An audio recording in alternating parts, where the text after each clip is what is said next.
All right, thank you everyone for coming.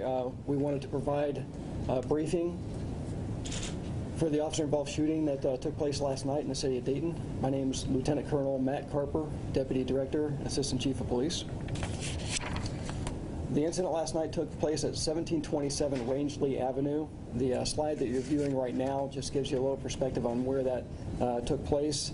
At the bottom of the slide, the intersection of 3rd and Smithville is there, and then it's just a little bit north of that. The next slide is a photo of the residence itself. It's a 3-unit apartment building on Rangeley Avenue. On Sunday, December 6th, at approximately 11:43 p.m., several crews were dispatched to 1727 Rangeley Avenue on a domestic violence complaint. A female occupant at that location contacted the next-door neighbor, asking him to call 911 because she needed help. The caller-in stated there was a domestic violence incident taking place between a female and a male who later was determined to be her spouse. He believed he could hear the male hitting her as she was crying. The caller-in identified the male suspect as Donnie, and right now we're going to play the call for service that came in from the neighbor of the victim. Hello. This is 911. We got a call from this number. I'm just trying to make sure everything is okay. Actually, lady next door actually called 911 for it at 1727 Rangeley Avenue. 1727 Rangeley? Correct. What's going on there? Emergency service. And, okay, is it between her and her husband or boyfriend? Do you know? Yes. Okay, did you want to give your name or did you want to remain anonymous? I'm next door. I wanted to remain anonymous. 1727 Rangeley is her address, though, right? Female, neighbor, next door. Where is she at now? Inside the apartment with them. Did she tell you what exactly is going on? Now I can hear them. What are they doing? He's on nurse. Okay. He's on fire. He's hitting her? Yes, sir. And do you know if it's her husband or her boyfriend? I don't know which one it is. Spouse. Unknown if boyfriend or husband. His name is what? Donnie. Donnie? Mm-hmm. Do you know her name? No, I do not. Okay. You can hear him hurting her? Yes. Okay. There's no access on the doorway saying which apartment it is. It's a house? No, it's an apartment. Can you direct me to, like, can you tell me which one it is, like, so I can tell them? It's come from Smithville, Rangeley. Uh-huh. It was Thomas Place on the right-hand side. It's 1729, 1727, 1725. Correct. Okay, do you know if anybody has any weapons? That's what I know. Do you know if anyone's intoxicated? I don't know. Okay. And she's back over there now? Yes. Okay.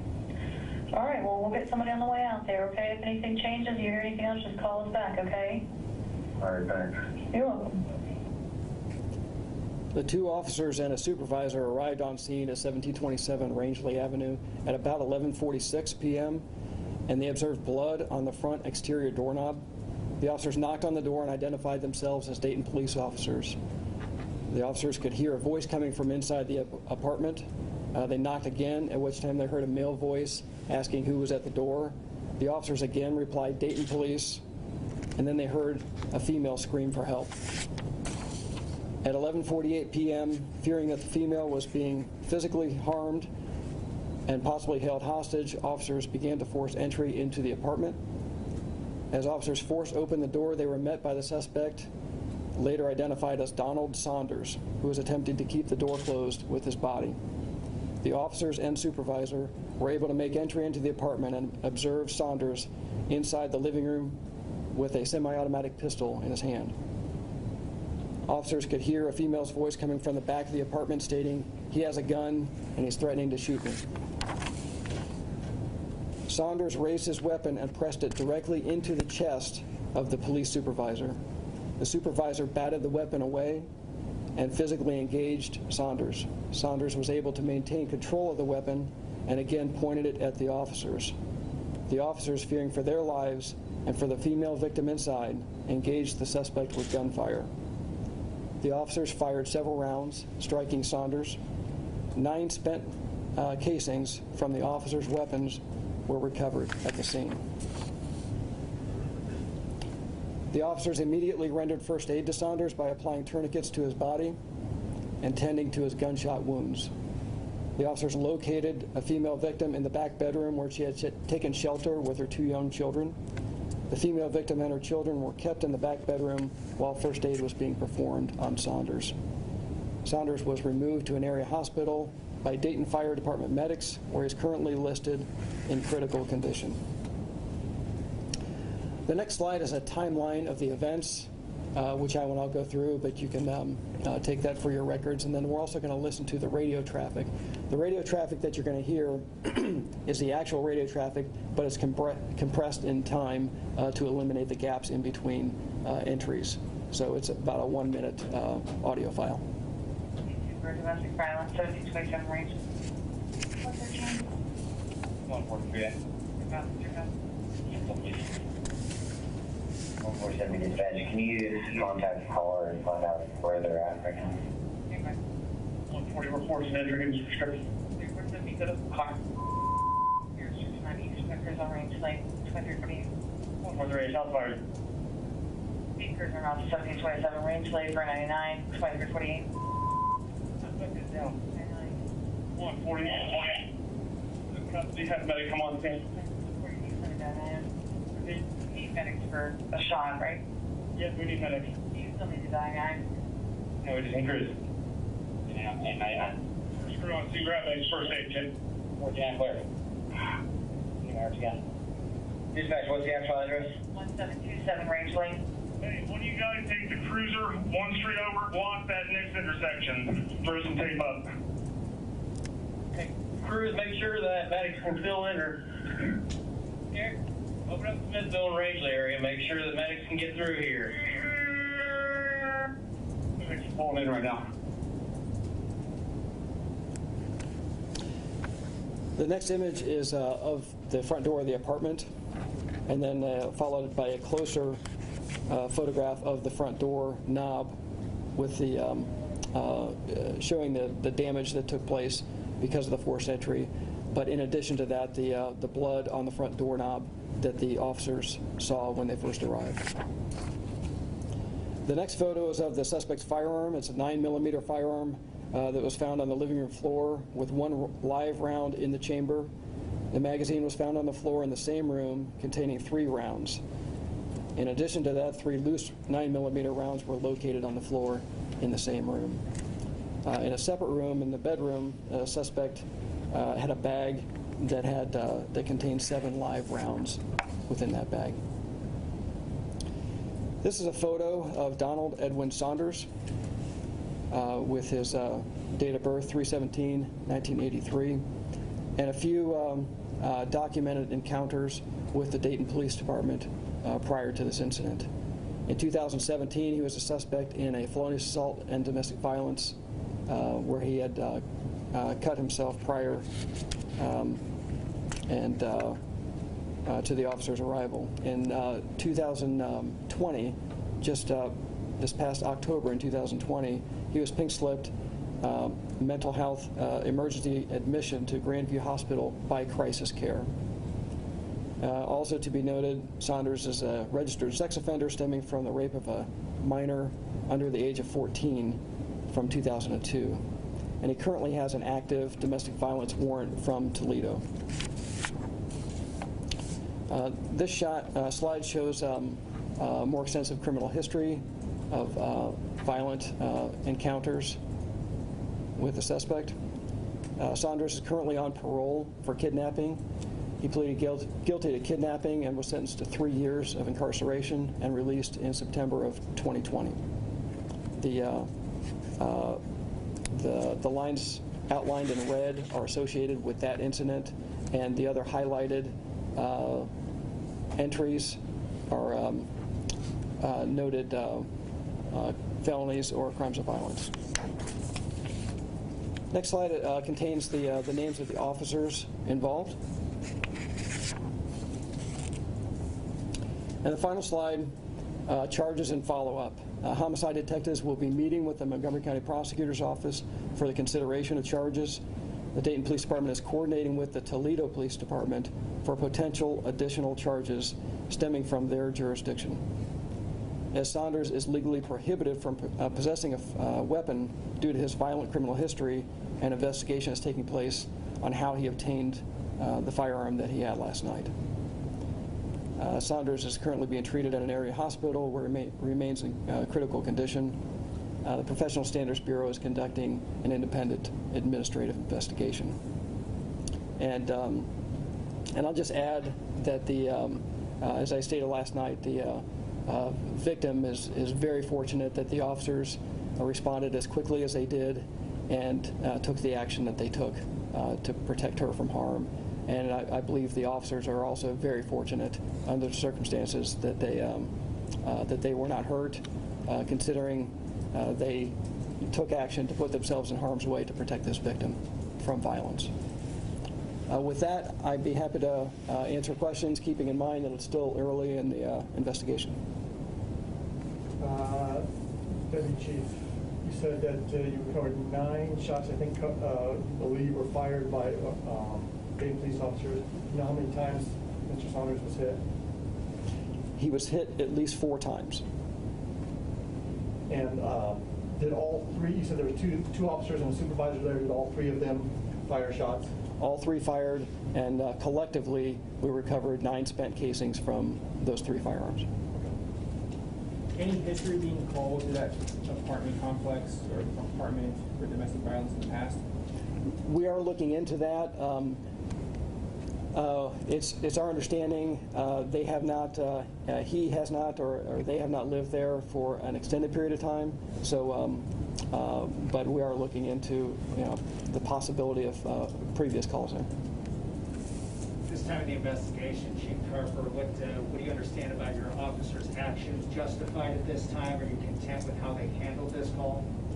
Well, like I said earlier, I think it's very fortunate for the victim under the circumstances. There is clearly a sense of urgency, and very fortunate for her that they arrived so quickly and took immediate action to protect her from this violent encounter. Did Mr. Saunders fire any shots? I know that he aimed, obviously, and pushed the firearm against the chest. Did he fire any shots? We're still looking into that possibility. Chief, can you go over, just for people that don't cover this all the time at home, why it is that he's not supposed to have a weapon and how that works? Yes, a felony or crime of violence, he would be prohibited by the having weapons under disability state code. So due to his extensive violent history that's well documented, there's no reason for him to have a firearm. So we are looking into how that occurred, where he got it, and what were the circumstances. Is there anything you could say about the citizen who stepped up and made the phone call to help save this woman? Absolutely. I'm sure she's very grateful for him making that phone call and getting the police out there, and for that we're grateful also, because we were able to identify the problem and help protect her. Is there any way possible you could give your definition or Dayton Police Department's definition of pink slip, what it means? Yeah, and it's on the slide. The emergency admission form, and it's known as a pink slip, but the emergency evaluation form, where somebody can be held in a clinical facility for that up to 72 hours for a mental health evaluation. And with the understanding this is still an ongoing investigation, would it be understood that this individual came here from Toledo to do what he tried to commit, I guess? We have information that they recently arrived from Toledo, so that's why we're coordinating with Toledo to see if there are additional details that might lead to charges from their jurisdiction as well. So you said there were children in the home. What can you tell us about that? Protective custody? Were they with? Where's the suspect? Where's the victim now? At least One child is, the victim and the suspect have one child in common that we're aware of, and there were two small children in the house. So they're being helped with the resources available right now as well. As far as him pushing the gun against the officer, can you go into detail or greater detail about how exactly he got so close to the officer? Was it he rush him, or was it when they just entered the home, he was right there, he was holding the door back, or how did that play out? Yeah, keep in mind it's a small apartment, and the officers were forcing their way through the door to aid the victim in this domestic violence. When they were doing that, as I stated, he was pressing up against the other side of the door trying to keep the officers out. So they were very close in proximity when the officers gained entry into the very small room of the apartment anyway. And again, if I may, with the understanding it is still an ongoing investigation, is it your understanding that your officers did exactly what they were trained to do and they followed your protocol? Well, like I said earlier, we provide a very comprehensive criminal and administrative investigation on all these encounters, and everything is presented to the prosecutor's office and potentially grand jury. So there's a lot of evidence, a lot of investigation that has to be done, both criminally and administratively. I am very pleased that they arrived so quickly and took immediate action to protect this victim from the violence that she was subjected to. I can tell you that. Is son just from Dayton or from Toledo? I don't have that answer. We have information that they were coming from Toledo, but I don't know where if he has lived there for an extended period of time or here. We're still working through that. Did you already do an interview with the victim, and did she confirm that she had been being beaten as the 911 caller indicated? Yeah, I'm not going to get into the details of the domestic violence complaint. That is still ongoing investigation. So I can tell you there's plenty of evidence to support that violence took place. What about, I know you guys are still on the kind of the trial stages, but did the supervisor or any of the other officers have body cameras? Were they wearing body cameras? We did complete our pilot program of the body cameras, which most of you have been made aware of through previous incidents. So no one's wearing a body cam in the Dayton Police Department right now. We're currently in the stage of identifying funding, formalizing that process. So more to follow with that, but that pilot program is over. Any guess on a timeline for charges? No. It kind of depends on his condition, availability of interviews, additional evidence that might take some time to be able to present to the prosecutor's office. So. Do you expect it to survive? I can't tell you any more than it's deemed to be in critical condition. Thank you. Yes. Can you tell us where you were shot at?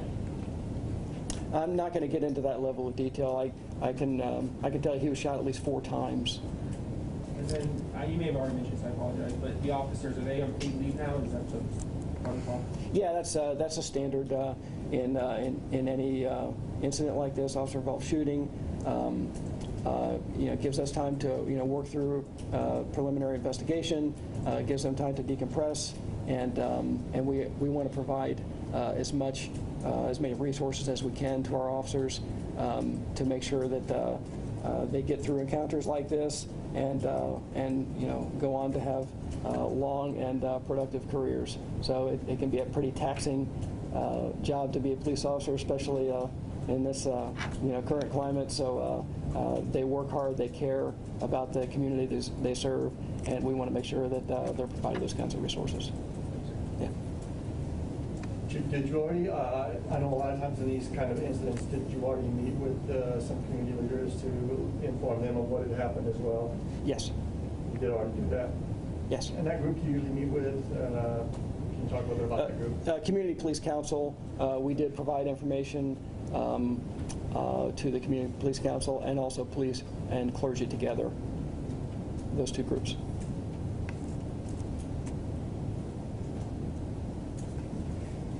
All right. Thank you all for coming.